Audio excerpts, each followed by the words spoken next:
Larry, good afternoon. Welcome to the show. Yeah, good afternoon, Sam. It's a pleasure to be here. It's always a great privilege having you on board. Thank you. Let's quickly talk about Eden Hazard. Hazard has announced his retirement from international football following Belgium's disappointing World Cup campaign. Now the big question is this the beginning of the dismantling of the golden generation? Because you'd expect that other members would also take a similar to, especially those in their 30s. Hazard is 33 and 31 rather. 31 be 32. Coincidentally, the same birthday, with Ronaldo. They are both February 5.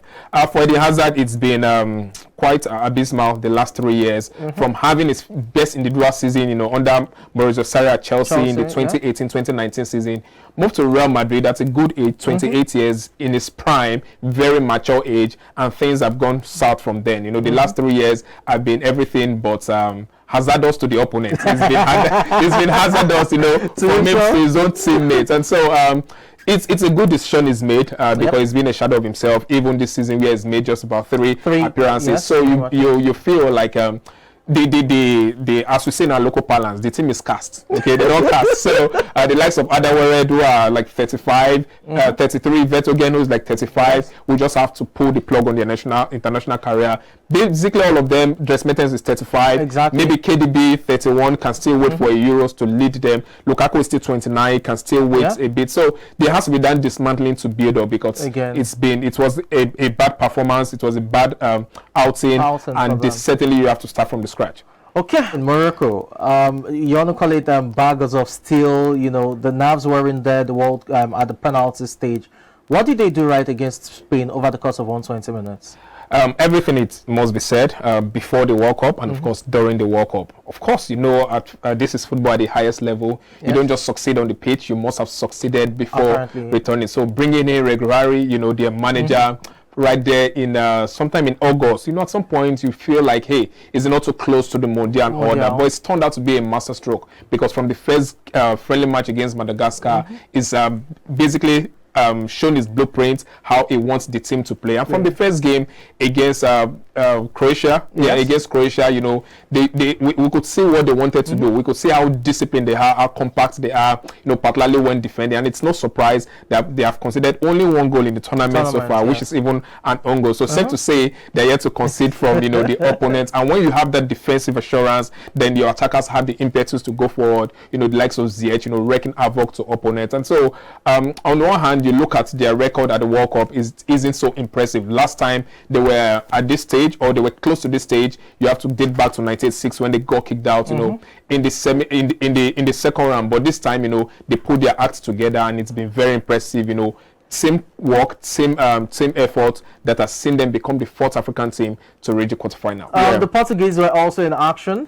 And it was a 6-1 drubbing of Switzerland. Wow. The big news had to be, Santos, the coach of Portugal, stamping his feet in terms of disciplinary measures, relegating Ronaldo to the bench. And that's the first time Ronaldo isn't in Portugal's starting 11 since 2008.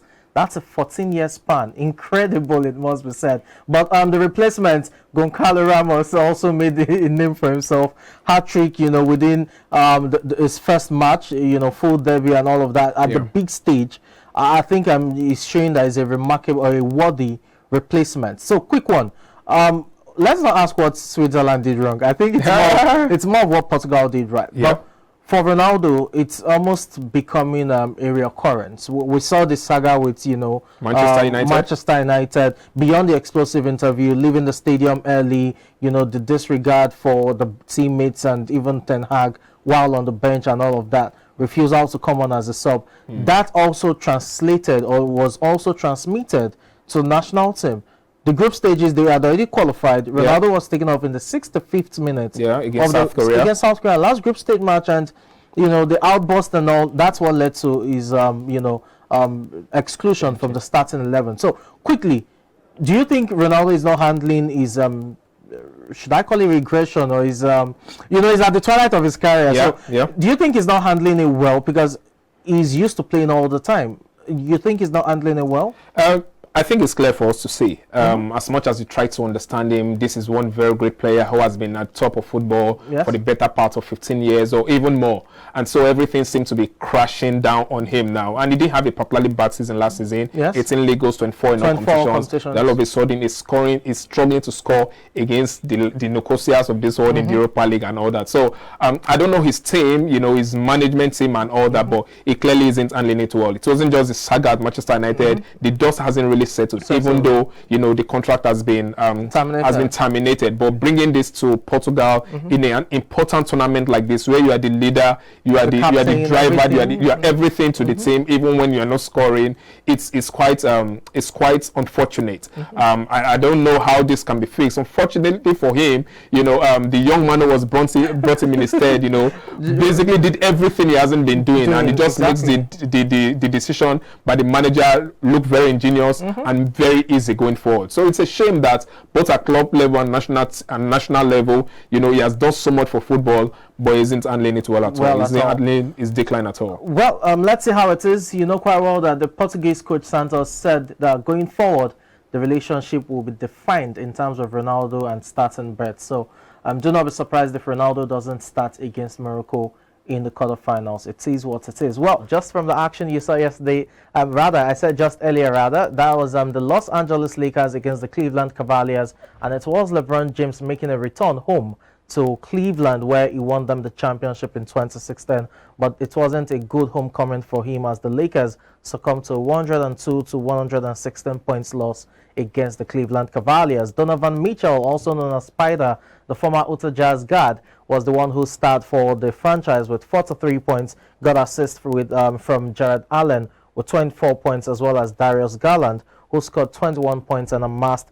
11 assists for the Cleveland Cavaliers. They are now 16 wins and 9 losses to the start of the season. For the Los Angeles Lakers, LeBron James top scored with 21 points as well as 17 boards. You had Dennis Schroeder as well as Russell Westbrook amassing 16 points apiece, while for Anthony Davis, who has been in a phenomenal form over the last 10 games, he was only able to get a point and couldn't play the last 3 quarters as a result of an illness. It was an illness that should have even ruled him out of the game, but it got worse as the game progressed. So Anthony Davis right now sidelined for the Lakers. The big question is, can he get back to fitness as quickly as possible? He was averaging 35.5 points per game over the last 10 games prior to that illness. And for the Lakers, the loss now puts them at 10 wins and 13 losses to the start of the season. Remember, they started the season with just 2 wins and 10 losses, but over the last 11 games, they've won 8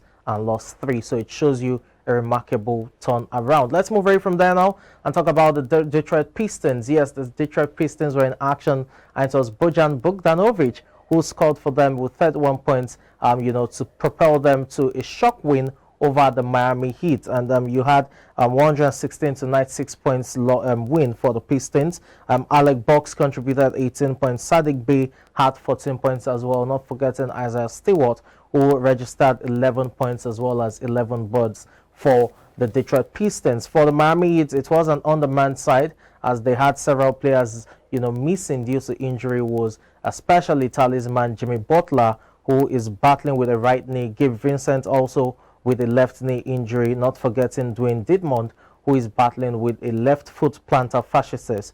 But Tyler Hero was there, the 6th man of the year 2 seasons ago, top scored for them with 34 points. You also had Bam Adebayo, yes, of Nigerian origin, amassing 21 points as well as 15 rebounds. Victor Oladipo, the former Indiana Pacers guard, made a season debut, and that's as a result of the knee issues he's had ever since he made that move from Indiana Pacers in 2019, and he got 9 points in his season debut. Let's hope that he's fit to play more matches as the season progresses. Well, the Heat are now 11 wins and 14 losses to the start of the season, while for the Detroit Pistons, they're 7 wins and 19 losses to the start of the season. The Detroit Pistons next takes on the New Orleans Pelicans on Wednesday, while for the Miami Heat, it will be the Los Angeles Clippers on Thursday. Wrapping up basketball discussions at this time, let's look at another team in action, talking about the Dallas Mavericks.